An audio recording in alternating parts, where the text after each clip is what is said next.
नमस्कार। नेपाल टेलिभिजनको कार्यक्रम वाइड एंगलमा स्वागत छ। विषय व्यक्ति र समयको विस्तारित रूप हो कार्यक्रम वाइड एंगल।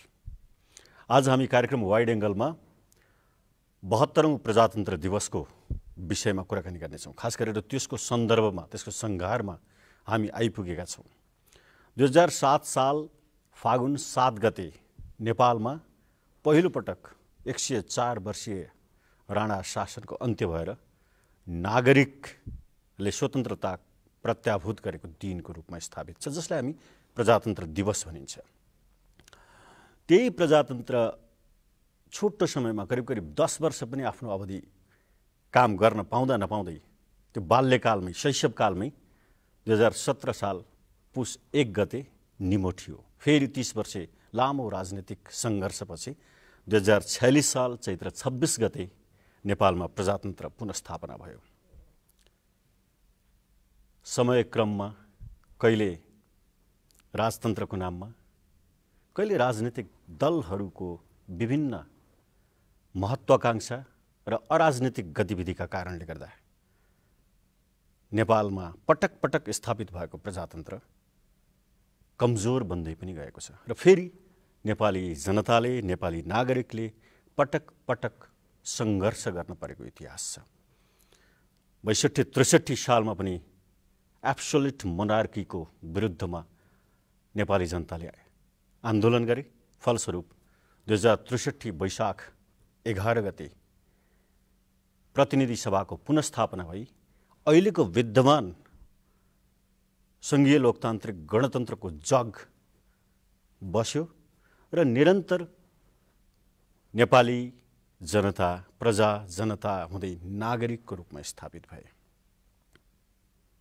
लामो सङ्घर्षपछि, 65 वर्षको सङ्घर्षपछि 2072 असोज 3 गते नेपालमा नेपाली जनताले आफ्नै हातले, आफ्नै जनप्रतिनिधिले आफ्नै लागि संविधान निर्माण गर्न सफल भए। संविधान सभा मार्फत 2072 असोज 3 गते संविधान, यो पछिल्लो संविधान निर्माण पछि नेपालमा एकजना महिला, आम महिला, जो जीवनभर विद्यार्थी कालदेखि नै भोजपुरदेखि मोरङ क्याम्पस हुँदै नेपालको कम्युनिस्ट आन्दोलनमा सक्रिय भएर निरन्तर राजनीतिमा लाग्नुभयो। 14 वर्ष संसदको सदस्य पनि हुनुभयो, सांसद हुनुभयो, 2 पटक मन्त्री हुनुभयो, महिला सङ्घको अध्यक्ष हुनुभयो र अन्ततोगत्ता एउटा आम महिला नेपालको संविधान, पछिल्लो संविधान निर्माण पछिको पहिलो निर्वाचित राष्ट्रपति हुनुभयो, राष्ट्र प्रमुख हुनुभयो। आज प्रजातन्त्र दिवसको सन्दर्भमा हामीले सम्माननीय राष्ट्रपति विद्यादेवी भण्डारीसँग प्रजातन्त्र दिवसको सान्दर्भिकता, सापेक्षता र आवश्यकताको विषयमा विशेष रूपमा कुराकानी गर्दैछौँ। सम्मान्यज्यू, स्वागत छ। धन्यवाद शालिकजी। प्रजातन्त्र दिवसको सन्दर्भमा आम नेपालीलाई, नागरिकलाई यहाँको शुभकामना के हुन्छ? सर्वप्रथम त म यो प्रजातन्त्र दिवसको सुखद अवसरमा सम्पूर्ण नेपाली दाजुभाइ दिदीबहिनीहरूलाई हार्दिक शुभकामना दिन चाहन्छु। त्यस्तै गरेर प्रजातन्त्र प्राप्तिको लडाइँमा वीरगति प्राप्त गर्नुभएका, शहादत वरण गर्नुभएका शहीदहरूप्रति पनि म श्रद्धाञ्जली अर्पण गर्न चाहन्छु र साथै यो आन्दोलनको नेतृत्व गर्नुहुने अग्रज हाम्रा नेतृत्व वर्गहरूप्रति पनि म सम्मान व्यक्त गर्न चाहन्छु, उहाँहरूलाई स्मरण गर्न चाहन्छु। प्रजातन्त्र दिवसको सन्दर्भमा कहिले कहिले मानिसहरूले क्वेसन गर्छन्, प्रश्न गर्ने गर्छन्। दिवस मनाउँछन् प्रजातन्त्रको, तर चाहिँ प्रजातान्त्रिक कल्चर चाहिँ राजनीतिक नेतृत्वमा पनि छैन। राजनीतिक दलहरूले नै डेमोक्रेटिक कल्चरलाई चाहिँ भायोलेट गरिरहेछन्। मान्छेहरूको गुनासो सुनिन्छ। राष्ट्रपतिज्यू यसमा सहमत हुनुहुन्छ या असहमत? अब राजनीति भनेको राष्ट्रको सेवा हो, असाध्य नै पवित्र धर्म भावले काम गर्नुपर्ने यो चाहिँ क्षेत्र हो, कार्य हो। त्यसो हुँदाखेरि जुन त्यागको भावनाले काम गर्नुपर्ने हुन्छ र यो काम गर्दै जाँदाखेरि त्यसमा पदहरू र अवसरहरू पनि प्राप्त हुन्छन्। त्यो हुँदाखेरि अब मान्छेहरूमा अलिकति अवसरवादिता हावी हुन सक्छ। त्यसले गर्दा हामीले संस्कारको कुरा गर्दा जुन आदर्श हो त्यो चाहिँ अलिकति कमजोर भयो हो कि भन्ने जनमानसमा पर्न गएको हो। तर वास्तवमा भन्यो भने राजनीति एउटा आदर्श हो र यो दिवसहरू मनाउने भनेको, प्रजातन्त्र दिवस मनाउने भनेको औपचारिकताको लागि मात्रै होइन, त्यो चाहिँ पटक पटक हामीले दृढ सङ्कल्प गर्नको लागि, जे उद्देश्य राखेर हामीले चाहिँ आन्दोलन गरेका छौँ। अथवा लोकतन्त्रको परिभाषा के हो? लोकतन्त्र भनेको सर्वसाधारण जनताको, आम नागरिकको जीवन परिवर्तन गर्ने, उनीहरूलाई हक अधिकार उपयोग कानुन संविधान अनुसार व्यवस्थापन गर्ने हो। त्यो कुराहरूमा उनीहरूले आफ्नो अधिकार प्राप्त गर्छन् र उनीहरूले आफ्नो चाहिँ कर्तव्य पनि बोध गर्छन् र नेतृत्वले पनि अधिकार उपयोग गर्दै गर्दाखेरि आफूले पनि कर्तव्यको पनि बोध गर्नुपर्छ। त्यसैले यो बाहिर अलिकति चर्चामा आएका कुराहरू, हरेक कुराको के हुन्छ भने सकारात्मक र त्यसमा केही नकारात्मक पक्षहरू पनि हुन्छन्। अब नकारात्मक पक्ष देख्यो भने त्यो आलोचनाको विषय हुन्छ। तर मलाई लाग्छ हामीले लोकतन्त्रलाई एउटा जीवन पद्धति बसाल्नुपर्छ र राम्रो संस्कार स्थापना गर्नुपर्छ। लोकतन्त्र भनेको एउटा रुलिङ सिस्टम मात्रै होइन, यो त एउटा राजनीतिक दलका नेतृत्वहरूको संस्कार पनि हो, एटिच्युड पनि हो। यो एटिच्युडहरू लोकतान्त्रिक भएनन् भने आम जनताले जुन लोकतन्त्रको लागि लडेका थिए तिनीहरूले प्राप्त गर्ने अधिकारहरू त्यो भायोलेट भएर जान्छ भन्ने जुन यसमा अझ मेरो भनाइ के छ भने कल्चरको यो संस्कारको विषयमा जुन कर्तव्यबोध र अनुशासनमा बस्नुपर्ने पक्ष हुन्छ त्यो आम जनतामा भन्दा नेतृत्व र जिम्मेवारी पदमा बसेकोहरूले बढी चाहिँ त्यो अनुशासन र संस्कार देखाउन सक्नुपर्छ। भनिन्छ नि उज्यालो दिनेले आफै जल्न पनि सक्नुपर्छ भनेर। बरु जनतालाई अलिकति बढी अधिकार भएर कहिलेकाहीँ अलिक बढी चाहिँ त्यो वाक स्वतन्त्रताको बढी उपयोग पनि गर्न सक्लान्, केही स्वतन्त्रता बढी नै उपयोग गर्लान्। तर नेतृत्वले चाहिँ अनुशासनमा बस्नुपर्छ। नेतृत्व अनुशासनमा बस्यो भने मात्रै लोकतन्त्र बलियो हुँदै जान्छ। आदर्श त नेतृत्वले देखाउनुपर्छ। नेपाली राजनीतिमा जुन सङ्घर्षका साथ लोकतन्त्र प्रजातन्त्र स्थापित भयो, नेतृत्वहरूमा त्यो अनुशासन, त्यो कर्तव्य बोध, लोकतन्त्रप्रति इमान्दार भएको पाउनु भएको छ या पाउनु भएको छैन? मैले पाएको छु कर्तव्यबोध र त्यो जिम्मेदारीलाई एकदमै महत्त्वका साथ उठाइरहेको। अब तर त्यहाँ मिश्रित परिस्थिति सिर्जना भएको छ। कसैले कर्तव्य पालना गर्छ, कसैले गरेन भने अब बाहिरी दृष्टिकोणबाट हेर्दाखेरि त्यो छुट्याउने, मसिनो तरिकाले हेरेर छुट्याउने कुरामा पनि कमी भएको होला। तर एक दिन त्यो छुट्टिन्छ नै र मानिसहरूले त्यसलाई आलोचना गर्दाखेरि एउटै डालोमा राखेर हेर्छन्। तर एउटै डालोमा राखेर हेर्नु हुँदैन। यो लोकतन्त्र भनेको असाध्यै नै ठुलो कुरा हो। यो समाज हरेक आयाममा लोकतन्त्र झल्किनुपर्छ, समाजको हरेक आयाममा।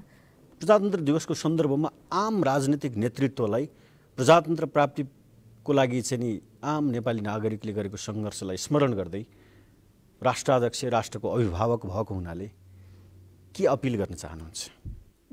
लोकतन्त्र के को लागि भन्दा देश र जनताको लागि, र देश र जनताको सर्वाङ्गीण विकास हुने कार्यहरू हामीले गरिरहनुपर्छ।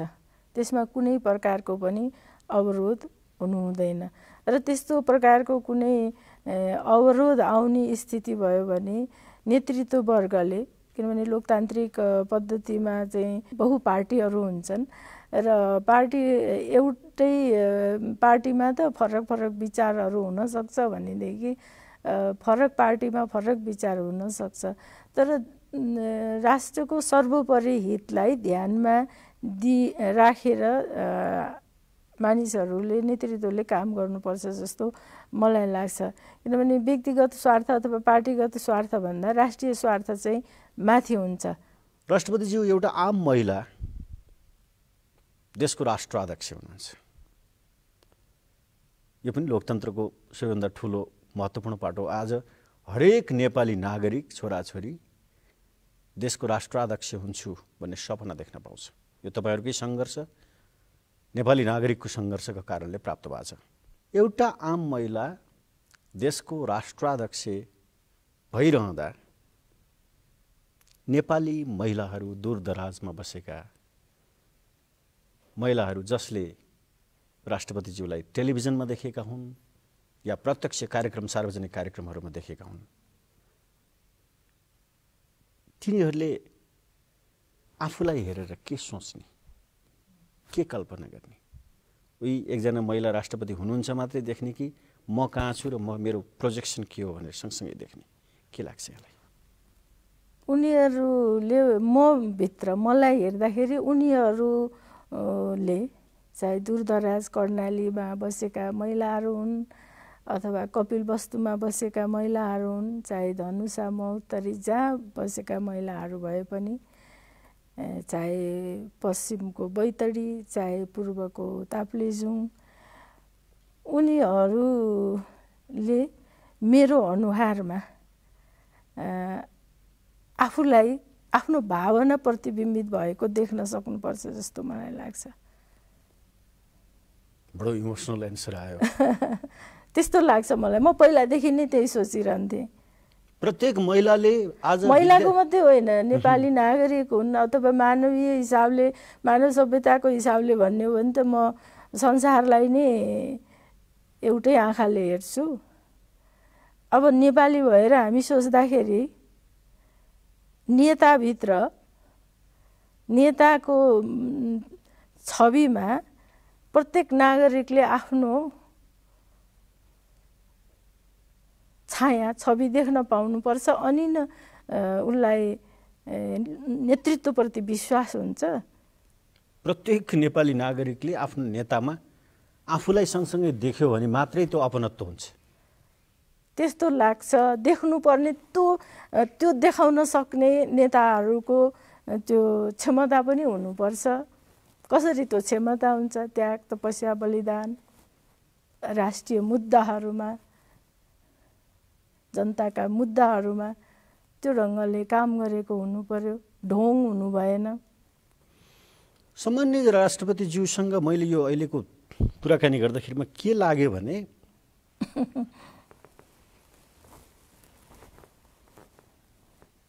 नेपालमा पछिल्ला समय राजनीतिक गतिविधिप्रति आम मानिसहरूको, नागरिकको कता कता वितृष्णा, कता कता एउटा नेगेटिभ रियाक्सन देखेको चाहिँ राजनीतिप्रति होइन, राजनीतिक दलप्रति होइन, या राजनीतिक नेताहरूको एटिच्युडप्रति कतै त्यो जोड्न खोज्नु भएको हो कि जस्तो लाग्यो। होइन, मैले त्यो कसैलाई पनि जोडेको छैन, जोडेको होइन, म जोड्न पनि चाहन्न। तर नेतृत्व कस्तो हुनुपर्छ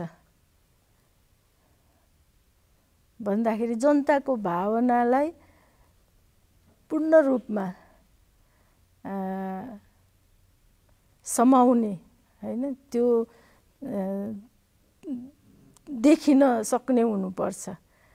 तर नेता र जनताको सम्बन्ध, आफ्नो प्रतिनिधिको सम्बन्ध एक पटकमा एउटा राष्ट्रपति हुने हो, एक पटकमा एउटा प्रधानमन्त्री हुने हो, एउटा निर्वाचन क्षेत्रबाट एउटा प्रतिनिधि जाने हो। होला त्यसमा केही फरक विचारहरू 100% त सबै कुरा चाहिँ पुरा गर्न सकिँदैन, तर पनि प्रयास गरेको छ है भन्ने चाहिँ भावना जनतामा हुनुपर्छ। र अहिले बढी अलिकति आलोचना भएको कारण चाहिँ अर्को के पनि जस्तो लाग्छ भने एउटा त मान्छेको अब स्वभावहरू थरीथरीका हुन्छन्, आकाङ्क्षा पनि अलि बढी छ। अब सार्वजनिक अब यो मिडिया अथवा चाहिँ प्रविधिले गर्दाखेरि मान्छेहरूले धेरै कुराहरू चाहिँ छोटो समयमा बुझ्ने मौका पाए। त्यसो हुँदाखेरि त माग हुन्छ हैन, त्यो माग अब पुरा गर्न नसकेको अवस्थामा उनीहरूले हाम्रो देशको वस्तु परिस्थिति कस्तो छ, आर्थिक सामाजिक अवस्था, देशको आर्थिक हैसियत, त्यो सबै कुरालाई विचार गरेर एकदम सन्तुलित त सबैले माग गर्दैनन् नि, थोरै मान्छेले त्यस बारेमा गर्लान्। तर आफूलाई आफ्नो ठाउँमा चाहियो, विद्यालय चाहियो कुनै ठाउँमा भने त्यो चाहियो हैन, बाटो चाहियो त्यो चाहियो, अब पानी भन्ने हुन्छ। तर त्यो माग त पुर्याउनु सरकारको, राज्यको कर्तव्य हो, नेतृत्वको कर्तव्य हो। तर देशको समग्र परिस्थिति कस्तो छ त्यो कुरालाई पनि हेर्नुपर्ने हुन्छ। त्यसैले मैले कसैलाई म इङ्गित गर्न चाहन्न, म कसैलाई पनि म इङ्गित गर्दिनँ पनि। राष्ट्रपतिज्यू नेपालमा करिब 5 वर्ष यहाँ राष्ट्रपति बन्नुभयो। देश राजनीतिक दलको नेता हुँदा, नेत्री हुँदा देश बनाउने, रूपान्तरण गर्ने, महिलाहरूको अधिकारलाई स्थापित गर्ने अथवा सबै किसिमका नागरिकको अधिकारलाई स्थापित गर्नका निम्ति निरन्तर लामो सङ्घर्ष गर्नुभयो र अन्ततगत राष्ट्राध्यक्ष हुनुभयो। नेपालमा देश विकास जुन रफ्तारमा हुनुपर्ने हो नि त्यो रफ्तारमा भएको छैन, हुन सकेन। महत्त्वाकांक्षा बढी भयो राजनीतिक दलका नेताहरूको। छोटो समयमा अघि यहाँले नै त्यो महत्त्वपूर्ण कुरा राखिसक्नुभयो कि ठुला महत्त्वाकांक्षा छोटो छोटो समयमा धेरै उपलब्धिहरू प्राप्त गरिहाल्न पर्ने, छोपिहाल्न पर्ने। यो राजनीति समाजका कारणले हो या यो देश विकासमा वर्तमान कार्यशैली अथवा यो चाहिँ नि यो भन्छ नि यो इन्स्टेबिलिटी अफ गभर्मेन्ट, राजनीतिक सरकारको अस्थिरताका कारणले हो के लाग्छ यहाँलाई? हामीले समय त्यसै गुजारेका छौँ कि भन्ने पनि मलाई लाग्छ हैन। यो अवधिलाई प्रजातन्त्र आएकै पनि करिब चाहिँ 7 दशक बढी भयो, 2 वर्ष पनि बढी भइसक्यो। भनिसकेपछि यो अवधिमा हामीले जुन मात्रामा चाहिँ समाजलाई विकास गर्नुपर्ने, एउटा त पर्याप्त मात्रामा हामीसँग पुँजी प्रविधि हामीले व्यवस्था गर्न सकेनौँ कि भन्ने कुरा एउटा साझा त्यो राख्न सकिन्छ। अर्को चाहिँ अस्थिरता पनि हो। लोकतन्त्र प्रति चाहिँ समय समयमा बेला बखतमा चाहिँ कुठाराघात पनि हुँदै आएको छ र लोकतन्त्रै प्राप्तिको लागि नै नेतृत्व र जनताले सङ्घर्ष गर्नु, आफ्नो नागरिक हकको लागि पटक पटक सङ्घर्ष गर्नु परेको चाहिँ अवस्था पनि हो। हाम्रो अलिकति विगत इतिहासलाई फर्केर हेर्दा के हुन्छ भने नेपालको हामी जुन आधुनिक नेपालमा छौँ त्यसको कुरालाई हामीले सम्झिने हो भने गोर्खाका राजा पृथ्वीनारायण शाहले जुन बेला नेपाल एकीकरण अभियान सुरु गर्नुभयो र उहाँसँग उहाँका चाहिँ सुयोग्य भारदार भनौँ हैन, अब काजी कालु पाण्डे हैन, लडाकु चाहिँ झागल गुरुङ भयो, विषय नगर्जी भयो, त्यस्ता व्यक्तिहरू देशभक्त नागरिकहरूलाई लिएर नेपालको एकीकरण भयो।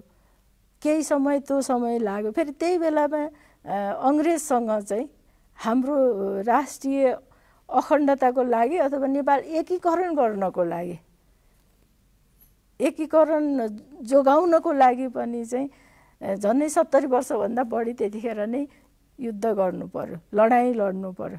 पटक पटक लडाइँहरू भएछन् र एकीकरणको अभियान अलिकति सकिएर अगाडि बढिराखेको अवस्थामा पनि फेरि हाम्रो समाज के हो विकासतर्फ लाग्नुपर्ने ठाउँमा चाहिँ एक प्रकारले चाहिँ बन्द समाज भयो। त्यो बन्द समाजको कारणले गर्दाखेरि झन्डै 100 वर्ष त हाम्रो समाज त बन्द जहानिया शासनमा रुमलियो।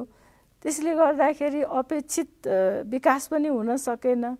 हामीले विकासका सुरुवात गऱ्यौँ कि केही हामीले गुमायौँ, यो इतिहासको कुरा निष्पक्ष न्यायिक मूल्याङ्कन गर्नुपर्ने विषय पनि छ जस्तो मलाई लाग्छ। इतिहासबाट शिक्षा पनि लिनुपर्छ। भनेपछि चाहिँ अस्थिरता। अब त्यसपछि यताको कुरा गर्ने हो भने नि यो जुन यहाँले नै भन्नुभयो 72 वर्षमा पनि पटक पटक त्यो अवरोध भएको छ। अहिलेसम्म यो लोकतान्त्रिक पद्धतिमा हामी गएपछि निर्वाचन प्रणालीमा गइसकेपछि पनि 5 वर्ष एउटा प्रधानमन्त्रीले आफ्नो जो प्राप्त चाहिँ जनताले दिएको समर्थन छ त्यसको आधारमा काम गर्न सकेको छैन र 5 वर्ष धैर्य गर्ने त्यो साहस पनि हामीले प्राप्त गर्न सकेका छैनौँ। यसले गर्दाखेरि जनअपेक्षालाई जसरी हामीले सम्बोधन गर्नुपर्ने हामीसँग साधन स्रोत नभएको होइन, हामीसँग साधन स्रोत प्रशस्त मात्रामा छ, प्राकृतिक स्रोत हामीसँग छ। त्यो कुरालाई जनताको उन्नत जनजीवन अथवा राष्ट्रको समृद्धितर्फ लगाउने अलिकति समय पनि भएन, वातावरण पनि भएन। त्यसले गर्दा हो। तर यदि राम्ररी काम गर्ने हो भने मलाई लाग्छ देखिने गरी 5 वर्ष त्यसपछि 10 वर्ष हामीले राम्रैसँग विकास गर्न सक्छौँ। अहिले विकास पनि भएको छ विगतको तुलनामा भन्ने हो। तर योजनाबद्ध जसरी हुनुपर्ने अब त्यो कुरामा चाहिँ परिस्थितिले हामीलाई बेला बखत साथ दिएको छैन। नेपाल कम्युनिस्ट पार्टी नेकपालाई यो राजनीतिक विषय हो, राजनीतिक प्रश्न छ। नेपाल कम्युनिस्ट पार्टी नेकपालाई चाहिँ 5 वर्षको लागि जनताले म्यान्डेट दिए थिए। त्यो 5 वर्ष अवधि त्यो पार्टीले पनि काम गर्न सकेन। नेकपा दोषी हो या अन्य बाह्य पृष्ठभूमि अथवा परिस्थिति के लाग्छ यहाँलाई? अब पार्टीको मामला हो तर पनि त्यो संवैधानिक मामला पनि हो, राष्ट्रिय हित राष्ट्रिय स्वार्थसँग गाँसिएको मामला हो। अब मैले संवैधानिक राष्ट्रपति भएको नाताले यति मात्रै भन्न सक्छु कि अलिकति त अधैर्यता र आन्तरिक मामलालाई नै प्रमुख मान्नुपर्छ। यहाँ राष्ट्राध्यक्ष हुनुहुन्छ, यहाँले विभिन्न विषयहरू नेपालको शिक्षा, स्वास्थ्य, व्यापार घाटा, सम्पदा संरक्षण, महिला सशक्तिकरण जस्ता विषयहरूलाई आफ्ना चासोका विषयको रूपमा स्थापित गर्नुभएको छ। सार्वजनिक मञ्चहरूमा होस् या अन्तर्राष्ट्रिय समुदायमा राखेका विषयहरू हुन्। राष्ट्रपतिज्यू यो पोजिसनमा रहँदा यी विषयहरू, यी तमाम विषयहरू जो महत्त्वपूर्ण विषय छन्, यसलाई सुधार गर्नका निम्ति अथवा नेपालको विकासमा सबैभन्दा आधारभूत सुधार कहाँ जरुरी छ जस्तो लाग्छ? शिक्षा, स्वास्थ्य हाम्रो चाहिँ मौलिक अधिकारमा संविधानले नै पनि व्यवस्था गरेको छ र विकासको पूर्वाधारको रूपमा मैले शिक्षालाई लिएको छु र त्यस्तै गरेर स्वस्थ नागरिक भयो भने नै हामीले स्वस्थ नेपाल बनाउन सक्छौँ, बलियो नेपाल हामी बनाउन सक्छौँ। र शिक्षाको क्षेत्रमा पहुँच विस्तार र यसको चाहिँ गुणस्तरको कुरा छ। सुधार र सुदृढीकरणको सन्दर्भमा चाहिँ एकदमै बाल विकास केन्द्रहरूदेखि लिएर विश्वविद्यालयसम्म नै हामीले एकदम समग्रतामा शिक्षालाई हेर्नुपर्छ। त्यस्तै गरे सर्वसुलभ पनि गराउनुपर्छ र गुणस्तरीय शिक्षाको लागि पनि युवा विद्यार्थीहरू पलायन भइरहेको स्थिति छ। हामीले शिक्षामा गुणस्तरीय शिक्षा दिएर नेपालीहरूलाई मात्रै होइन बरु विश्व समुदायको पनि यहाँ आएर अध्ययन गर्ने वातावरण हामीले बनाउनु पर्ने हुन्छ।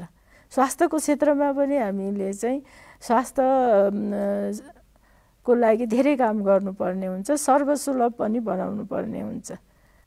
यहाँको चासो नेपाल कृषि प्रधान देश, कृषिमा आत्मनिर्भर हुनुपर्ने, निर्यात छँदै छैन, आयात मात्रै बढेको छ, किसानहरूप्रतिको राष्ट्राध्यक्षको चिन्ता देखिन्छ। यसलाई कसरी समाधान गर्न सकिन्छ होला? उर्वर भूमि र जलस्रोतको हिसाबले हामी सम्पन्न छौँ। यसलाई चाहिँ समय अनुकूल उत्पादन वृद्धि गर्नुपर्ने हुन्छ र कृषिलाई एउटा व्यावसायिक हिसाबले अगाडि बढाउनु पर्ने हुन्छ। उत्पादन क्षमता वृद्धि हुन सकेन भने हामीले जुन आत्मनिर्भर खाद्यान्नमा आत्मनिर्भर हुनु पर्ने जुन आवश्यकता हो यो अनेक हिसाबले राष्ट्रिय सुरक्षाको हिसाबले पनि कृषिमा हामी आत्मनिर्भरता हुनु, खाद्यवस्तुहरूमा आत्मनिर्भरता हुनु एकदमै जरुरी हुन्छ।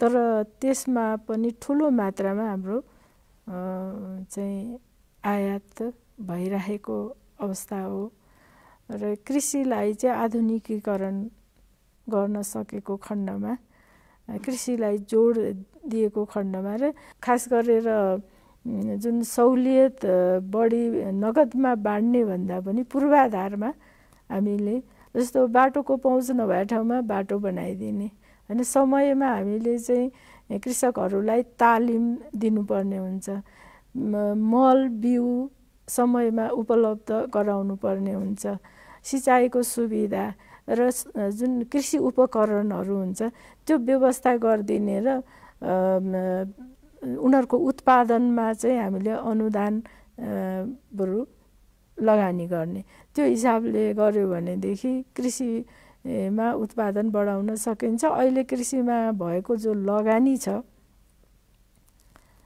जस्तो शिक्षाको लगानी पनि लगानी अनुसारको पनि प्रतिफल आएन कि भन्ने मेरो मूल्याङ्कन छ र कृषिमा पनि लगानी अनुसारको प्रतिफल हामीले लिन सकेनौँ भन्ने लाग्छ। राष्ट्राध्यक्षको भूमिकामा रहँदा यो आत्मनिर्भर नहुँदा परनिर्भरता, विकास, स्वास्थ्य, शिक्षा, जलवायु परिवर्तन, कृषि, किसानका दुःख देख्दाखेरिमा कस्तो फिल हुन्छ? पीडा हुन्छ? पीडा त अवश्य हुन्छ, तर अब यसलाई समाधान खोज्नुपर्छ। यसको समाधान अनि यो त राजनीतिक नेतृत्वले नै गर्नुपर्छ, सरकारले नै गर्नुपर्छ। यी सबै कुराको समाधान गर्न सरकार सक्षम पनि छ। धेरै समस्या, अब व्यापार घाटाको समस्या पनि हाम्रो चुलिएकै छ, यसलाई कम गर्दै जानुपर्छ। युवाहरू विदेश पलायन भइरहेछ, स्वदेशमा चाहिँ उद्योग रोजगार नभएको कारणले गर्दा ठुलो युवा शक्ति विदेश पलायन भएको छ। त्यसैले पनि कृषि कार्यमा पनि हाम्रो त्यसको प्रभाव परिरहेको छ। त्यस्तै गरेर देशमा अरू पनि नयाँ सङ्कटहरू थपिएका छन्। जलवायुकै कुरा गर्ने हो भने पनि अब जलवायु परिवर्तनले सङ्कटतिर मुलुक गइरहेको छ र यो हाम्रो मुलुकको मात्रै समस्या नभएर यो जलवायु परिवर्तनको सङ्कट त विश्वव्यापी नै समस्या भयो। अब हामी एउटा पहाडी मुलुक, पर्वतीय मुलुक, हामीले यसको चाहिँ पीडा झन बढी खेप्नु परेको स्थिति चाहिँ छ। अब हिमालहरू पग्लिरहेका छन्। अब यो जुन विश्व तापक्रम बढिरहेको अवस्थामा हिमालहरू पग्लिने यो अनन्त यात्रा भएपछि अब मरुभूमिकरणको समस्या हुन्छ कि भन्ने अब चिन्ता छ। त्यस्तै गरेर अब समयमा पानी पर्दैन, कहिले चाहिँ अतिवृष्टि अनावृष्टि, त्यसबाट पनि अप्रत्याशित हामीले चाहिँ जोखिमहरू बेहोर्नु परेछ। अब कार्बन उत्सर्जनको कुरा गर्ने हो भने हामी त्यो तापक्रम बढाउने, कार्बन उत्सर्जन गर्ने हामी त्यो देशमा पर्दैनौँ। तर पनि त्यसको पीडा हामीले भोगिरहेका छौँ। अब यो कुरालाई पनि यो हाम्रो मात्रै हातमा छैन, विश्व समुदायले हाम्रो जस्तो देशमा अरू पनि हाम्रो जस्तो देशहरू छन्, न्याय गर्नुपर्छ भन्ने मलाई लाग्छ। र त्यही भएर नै आवाज जुन हामीले हाम्रो पीडा पोखेर मात्रै हुने कुरा त होइन, समाधानमा जानुपर्छ। समाधानमा जाँदाखेरि चाहिँ विश्व समुदायसम्म चाहिँ हाम्रो आवाज पुर्याउने हो र राष्ट्रिय स्तरमा हामीले यी समस्याहरूलाई समाधान गर्नको लागि व्यवहारिक कार्यान्वयन हाम्रो जुन कार्यक्रमहरू हुन्छ, जुन लगानी, पुँजीगत लगानी पनि भने पनि हुन्छ, त्यसमा चाहिँ वृद्धि गर्नुपर्ने हुन्छ। एउटा देशको राष्ट्राध्यक्ष तमाम देश समाजमा देखिएका विकृति विसङ्गति देखेर चित्त मात्रै दुखाउन सक्छ, पीडा मात्रै बोध गर्न सक्छ कि यो सबै व्यथितिहरूलाई समाधान गर्न सक्छ? कस्तो अनुभव छ? अब नेपालको राष्ट्रपतिको प्रणाली भनेको संवैधानिक राष्ट्रपतिको प्रणाली हो। त्यो हिसाबले हेर्दाखेरि चाहिँ अब सल्लाहकारको भूमिकामा, सरकारलाई सल्लाहकारको भूमिका साधारण हिसाबले भन्ने हो भने त्यो हिसाबले दिन सकिन्छ। हरेक सरकार प्रमुख यहाँसँग, यहाँकै निवासमा भेट गर्न आउनुहुन्छ, भेट हुन्छ। विभिन्न मन्त्रीहरू, राजनैतिक दलका नेताहरू पनि आउँछन्, भेट्छन्। यी कुराहरू राख्नु भएको छ कि छैन सल्लाहको रूपमा?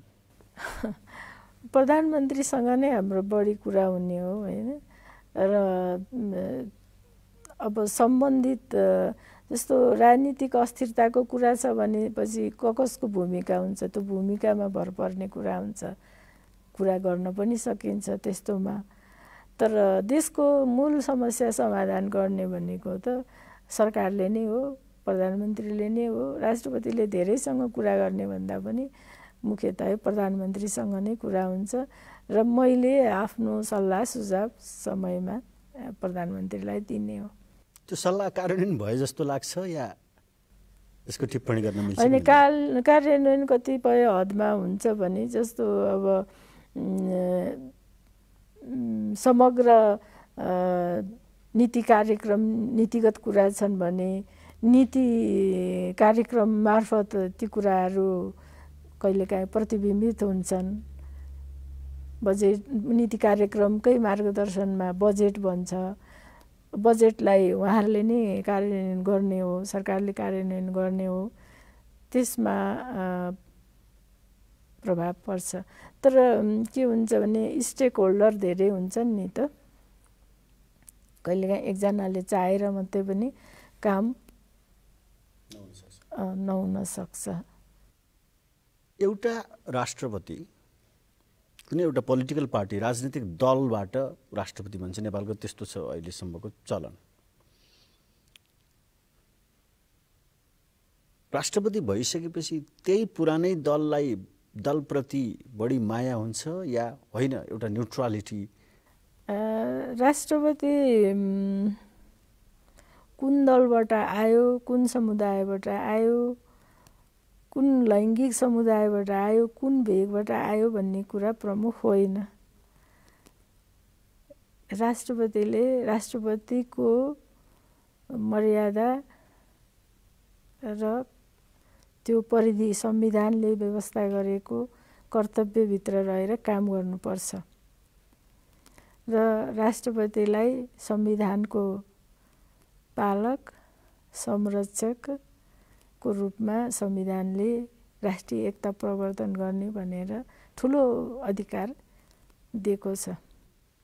एउटा विषय राजनैतिक विषयलाई जोड्न चाहे। अहिले पछिल्लो समय राजनीतिक दलहरूको बीचमा बडो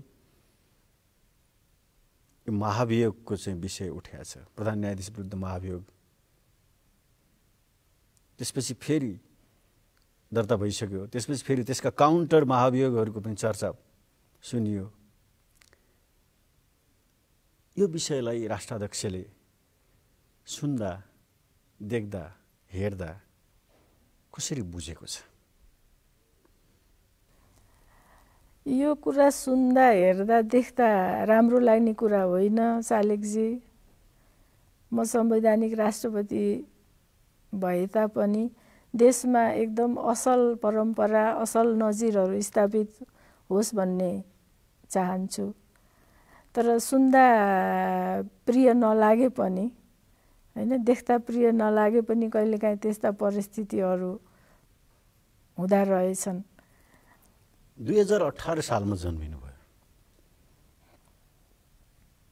भोजपुरमा एउटा ग्रामीण परिवारमा। 13, 14, 15 वर्षको उमेरदेखि नै विवाहको कुरा चल्थ्यो। त्यति बेला राजनीति गर्दा गर्दै स्वर्गीय मदन भण्डारीसँग भेट भयो, विवाह भयो। हामीले सुनेको त, हामीले पढेको त यही नै हो। त्यो लभ म्यारेज थियो या एरेन्ज म्यारेज? अब अहिलेको परिभाषामा त्यसलाई बुझ्दाखेरि, हाम्रो जुन समाजको परम्परा छ त्यसलाई बुझ्दाखेरि एरेन्ज म्यारेज पछिको लभ भनेर भन्न सकिन्छ। किनभने हामीले बुझेको अब केटा पक्षको ठुलो मान्छेहरू केटी पक्षको घरमा केटी माग्न जान्छन्। तर हाम्रो पारिवारिक हिसाबले नभएर पार्टीगत हिसाबले बिहा भयो। अनि पार्टीको तर्फबाट मलाई प्रस्ताव आयो। पार्टीको तर्फबाट उहाँले नै प्रस्ताव गर्नुभयो या अरूले? अरूले नै गर्नुभयो। अरू नेतृत्वमा भएका नेताहरूले प्रस्ताव गर्नुभयो। अब त्यो प्रस्ताव उपयुक्त हो कि होइन, अब मलाई पनि त्यति धेरै अब त्यो उमेरमा निर्णय गर्न तुरुन्तै सकिएन। त्यसैले झन्डै 1 वर्षभन्दा बढी समय लियो। पछि अब एक दिन बिहा त गर्नै पर्छ भनेर पार्टीलाई हामीले समर्थन दियौँ। त्यसपछि अब बिहा गर्ने भएपछि त एकअर्कामा माया गर्नु पर्यो नि। त्यसैले एरेन्ज पछि लभ भन्दा सही परिभाषा हुन्छ कि? तर हाम्रो बिचमा एकदम राम्रो समझदारी, एकदमै गहिरो प्रेम सम्बन्ध हो। बच्चाहरू सानै थिए, 2टा छोरीहरू। छोरीहरूको लालन पालनमा यहाँ केन्द्रित हुनुभयो। स्वर्गीय मदन भण्डारी पार्टीको काममा देशव्यापी रूपमा अत्यन्त आक्कल झुक्कल, थोरै थोरै समय मात्रै भेट हुन्थ्यो। यहाँसँगको पटक पटकको प्राइभेट कन्भर्सेसनको सन्दर्भ र मैले पढेका आलेखहरूका सन्दर्भमा यो मैले बुझेको।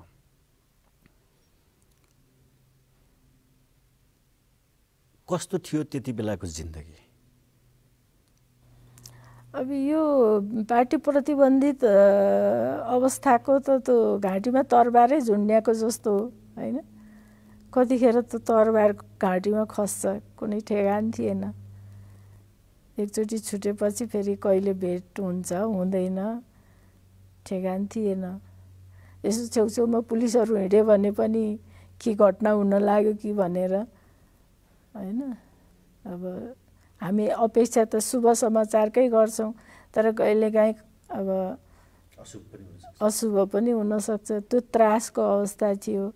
अब 46 सालको जनआन्दोलन, त्यसैले हामीले 46 सालको जनआन्दोलनमा पनि एकदमै अब चाहिँ मलाई यो पार्टी प्रतिबन्धित भएको एकदमै मन परिरहेको थिएन कि कमसेकम खुला आकाशमा हिँड्न पाउनुपर्छ भन्ने लाग्थ्यो। अनि सबभन्दा म आफ्नो वैवाहिक जीवनको पारिवारिक जीवनको लागि पनि र देशको लागि पनि 46 सालको जनआन्दोलनमा जुन दिन बहुदल घोषणा भयो, यदि जिन्दगीमा सबैभन्दा खुसी भएको कुनै दिन छ भने म त्यो दिन जस्तो मलाई लाग्छ। हामीले 11 बजेपछि थाहा पायौँ, रातभरि सुतिएन पनि र दिनभरि पनि पानी पनि नखाई नारा जुलुस ल्याएर सारा विराटनगर घुमेर एकैचोटि बेलुका खाना खाएको ठुलो मुक्ति प्राप्त गरे जस्तो भएको थियो। त्यसपछिको पारिवारिक जीवन चाहिँ सामान्य हिसाबले गयो। सबैभन्दा खुसी भएको क्षण 2046 चैत्र 26 गते प्रजातन्त्र पुनर्स्थापना भएको दिन भन्नुभयो। सबैभन्दा दुखी भएको दिन कुन? दुखी भएको त तपाईँलाई भनिरहनु पर्दैन, तपाईँ आफै विचार गर्नुहोस्। मदन भण्डारी जेठ 3 गते 2050 साल जेठ 3 गते दासढुङ्गा काण्ड भएको।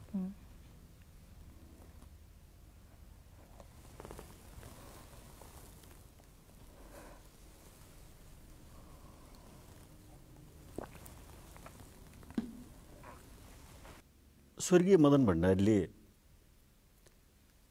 नेपालमा बहुदलीय जनवाद, जनताको बहुदलीय जनवाद भन्ने एउटा राजनीतिक दर्शनको प्रतिपादन गर्नुभयो। यसलाई सरल भाषामा भनिदिनुहोस् कि यो बहुदलीय जनवाद भनेको के हो? जनताको बहुदलीय जनवाद मदन भण्डारीज्यूले तत्कालीन परिस्थितिमा गहिरो अध्ययन गरेर लामो अनुभव सँगालेर तयार गरेको एउटा राजनीतिक विचार कार्यक्रम हो। त्यसले चाहिँ समाजलाई समाजको आर्थिक, सामाजिक, राजनीतिक परिवर्तनको लागि, प्रगतिशील रूपान्तरणको लागि चाहिँ मार्गदर्शन गरिरहेको छ। यो पार्टी विशेषको भन्दा पनि मलाई सिङ्गो राष्ट्रको लागि नै एउटा नेपाली माटोमा जन्मिएको जनपक्षीय राजनीतिक विचार जस्तो लाग्छ। राष्ट्रपतिज्यू दुईटा छोरीहरू छन्। साउथ एसियामा, विशेष गरेर एसियन कन्टिनेन्टमा, साउथ एसियामा चाहिँ हुन त त्यो युरोप अमेरिकातिर पनि छ, एउटा राजनीतिक हाइटमा पुगेको मातापिताले आफ्नो छोराछोरीलाई पनि एउटा राजनीतिक उत्तराधिकारी सँगसँगै बनाउने, त्यस्तो केही सोच्नु भएको छ? मैले आफ्नो छोराछोरीको लागि मात्रै सोच्ने कुरा पनि होइन, किनभने एउटा या दुईटा सन्तानले त देश धान्न सक्ने कुरा त भएन हैन। म समग्र नयाँ पुस्तालाई, नवपुस्तालाई नै के आग्रह गर्न चाहन्छु भने देशको राजनीतिमा उहाँहरूको ध्यान हुनुपर्छ, आकर्षण हुनुपर्छ। यो जिम्मेवारी सम्हाल्ने आँट, साहस, पहल गर्नुपर्छ। फेरि नेतृत्व भनेको पहल कदमी र सक्रियताले नै हुने हो। अब जहाँसम्म मेरो छोराछोरीको कुरा हो, अब उनीहरूको इच्छा हो हैन। त राजनीति भनेको त आफ्नो खुसी, कहिलेकाहीँ बाध्यता पनि हुन्छ, बाध्यतावश पनि परिआएको जिम्मेवारी बोझ उठाउनु पर्ने हुन्छ। तर मैले यसो गर उसो गर भनेर भन्न म सक्दिनँ। किताबहरू कस्तो खालको पढ्नुहुन्छ? किताबहरू खास गरेर मैले चाहिँ नेपालको परिचयसँग सम्बन्धित इतिहास, संस्कृति, पुरातत्वसँग सम्बन्धित अलिक बढी त्यतातिर आकर्षण छ। सुरुमा पनि मलाई पढ्दाखेरि एसएलसी पास गरिसकेपछि मैले इतिहास नै लिएर पढेको। पढाइ प्रक्रिया पुरा भएन, तर इतिहास पढेर इतिहासको बारेमा प्राध्यापक भएर पढाउनु पर्ला भन्ने सुरुमा मलाई लागेको थियो। त्यही भएर मैले सुरु गरेँ थिएँ। त्यो इच्छा चाहिँ अधुरो अलिकति रहेछ कि क्या हो, किनभने इतिहासको कुरा भएपछि अलि ध्यान बढी गइहाल्छ। अनि किताब पनि पढ्न मन लाग्छ र आफूले पढेको किताबमा अर्को कुनै आफूले नपढेको किताबको बारेमा, पुस्तकको बारेमा, त्यो लेखकको बारेमा चाहिँ उदाहरण छ भने फेरि त्यो पनि खोजेर हेर्न मन लाग्छ। महत्त्वपूर्ण राष्ट्रपतिको जिम्मेवारी बाहेकका फुर्सदका कथम कदाचित फुर्सद भइहाल्यो भने समय कसरी बिताउनुहुन्छ? एक त फुर्सदै हुँदैन, बाहिरबाट हेर्दा त के काम छ भन्ने पनि हुँदो, तर त्यति फुर्सद हुँदैन। छैन, कहिलेकाहीँ त दिनै छोटो भएको हो कि जस्तो लाग्छ। अनि कहिलेकाहीँ अब सुत्नुपर्छ त 8 घन्टा त सुत्नुपर्ने हो नि, 3-4 घन्टामै निन्द्रा टुटेर राति के छापछाप्ती अब के हेरौँ भनेर किताबहरू पल्टा अनि निन्द्रा लाग्छ नि मान्छेलाई। त्यसैले फुर्सद भनेको आफ्नो बानी पनि हो। फुर्सद निकाल्यो भने काम छैन भन्छन्। म चाहिँ यो काम छैन भन्ने मान्छेको चाहिँ काम छैन जस्तो लाग्छ। किनभने काम नहुने कुरै हुँदैन, हरेकको काम हुन्छ, फुर्सदै छैन। एकछिन थकाइ मार्न पनि कस्तो मुस्किलले समय निकाल्नु पर्ने हुन्छ। राष्ट्रपतिज्यू सबैभन्दा बढी माया केलाई गर्नुहुन्छ?